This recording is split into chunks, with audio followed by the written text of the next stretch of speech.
I'm Sabrina Register, Comcast Neighborhoods. Look who's turning 50. It's hard to believe, but Seattle Center was developed almost half a century ago for the 1962 Century 21 Exposition, better known as the Seattle World's Fair.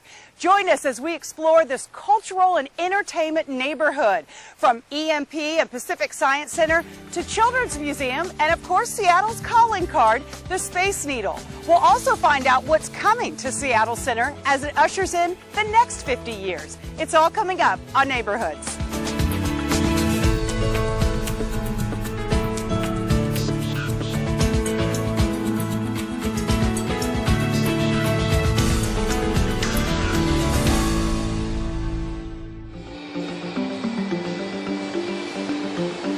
Seattle Center is a neighborhood like no other.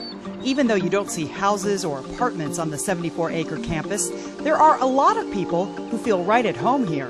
Whether it's arts, entertainment, sports, or science, this urban gathering place invites exploration, even inspiration. While the idea of Seattle Center was born from a pitch to land the World's Fair, the timing was a little off. A little over 50 years ago, there was a group of people who got the crazy idea that we could host the World's Fair, and the reality of that idea was that it was really supposed to be a 50-year anniversary of the Alaska-Yukon Pacific exhibition that happened in 1909. So this was supposed to happen in 1959. But it took a few more years before Seattle and its futuristic Space Needle took center stage. Long after the World's Fair, the Needle is forever linked with the city. You could show a group of people from anywhere in the world various skylines, and this is one that they'll pick out. They'll pick out Seattle because of the shape of the Space Needle in that skyline, and it's kind of rare for cities around the world. Only maybe Paris and New York City, a few other cities like that. There's that icon that people understand in those communities, and that's the Space Needle. Much has stayed the same since 1962. Sure, improvements at the Needle, like at the base and banquet space, but the view and the million-plus visitors who step out onto the observation deck every year to experience it remains constant. What has changed is the number of organizations now located at Seattle Center. Prior to the World's Fair, there was probably 2, maybe 3 arts organizations in this community. Just at Seattle Center, there's over 30.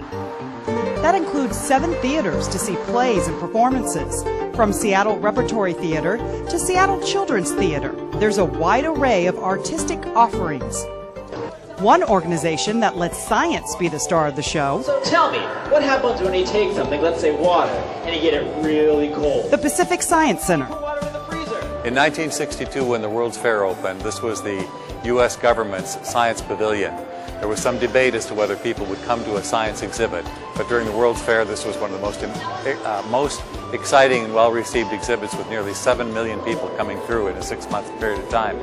Seattle leaders decided we needed something like this in the city, and so the day after the fair closed, we opened as Pacific Science Center, the first institution in the world to begin as a science center, meaning a place where you come in and you learn with your own experiences, experiential learning.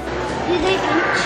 No, they're too small. It's anything but artifact-based here.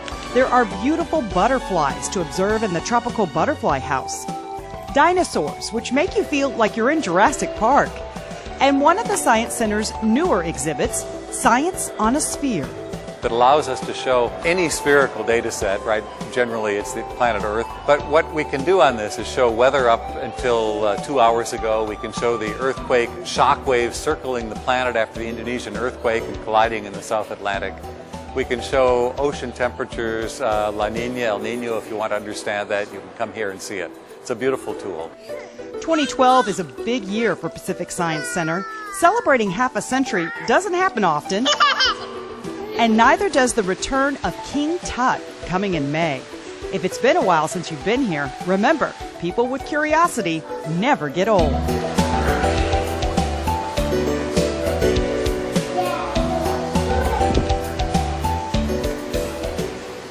Located below the food court at Seattle Center House, We're going on a bear hunt. a place where play is serious business. We're gonna catch a big one. Oh, it's a whole little magical world down here. This magical world is the Children's Museum. where imagination and curiosity become your guide. Play is learning, and that happens here at the museum every day, and that's going to really help carry over throughout children through the whole life, that they are inspired to learn. That learning is happening at the grocery store, learning is happening playing with clay, learning is happening as they're walking through a mountain, whether it's in the museum or Mount Rainier. The challenge here, where to head first. There's taking charge behind the wheel, cooking up fun in the kitchen, or looking up, down, and all around for adventure. Even if you come every day, there's new experiences. Obviously, the children will have a new experience when they come and play, but we also have daily programming, which helps freshen things up. We have exhibit plays where educators come in and dress up, and we go fishing at the boat. We make sushi in the sushi shop. We make burritos, and we also have story times. Mondays are messy Mondays, so we have art program projects for birth through 10. But every day is something different. In the shadow of the Space Needle, the unmistakable, unforgettable Experience Music Project. EMP Museum really celebrates the innovation and the creativity in rock music, science fiction, and popular culture. Visitors marvel over memorabilia from legendary musicians like Jimi Hendrix, pop culture icons like Michael Jackson, and the Seattle band that arguably changed the face of music. You can't be a music museum in Seattle and not pay tribute to Nirvana. The exhibition gives them a unique look inside the band. It's not just about their music, it's not just about the tragedy of Kurt Cobain and the band, but it really is about the personality, about these guys who loved music, who loved doing things differently, and they just didn't expect the explosion and their popularity, really. Nirvana, taking punk to the masses, reveals personal items that have never been seen before. This is the first guitar Kurt Cobain ever smashed at a show in a dorm room at Evergreen State College. The exhibit also includes pieces from the Nevermind years. Another must at the museum, Avatar, the exhibition, based on James Cameron's blockbuster film. What Avatar, the exhibition does is it takes people behind the scenes. It takes people into the actual world building of Pandora, how Cameron worked with botanists and linguists to create the language, to create the plant life, the animal life. It was completely original, and it was completely his vision. And so we go behind and take visitors into this world before it was actually realized. Move your arms around, watch yourself on the screen. Be sure to stay inside the yellow line. So dance if you want. Here's your chance to act and create your own avatar. Whether it's checking out a tower of guitars, seeing Sky Church, the world's largest indoor video screen, for the first time, or performing on stage, EMP lets adults let loose and release their inner rock star.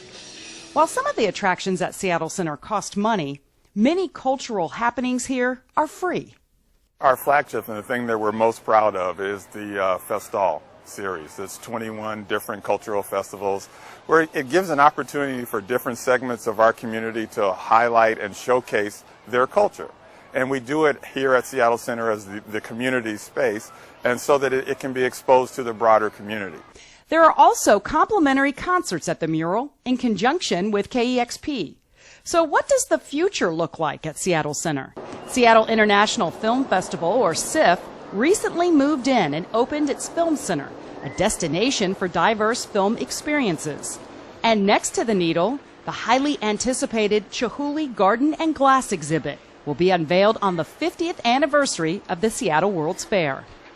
It really represents this amazing local artist that we have in Del Chihuly, and he's bringing the biggest work that he's ever done anywhere in the world right here to the Seattle Center campus.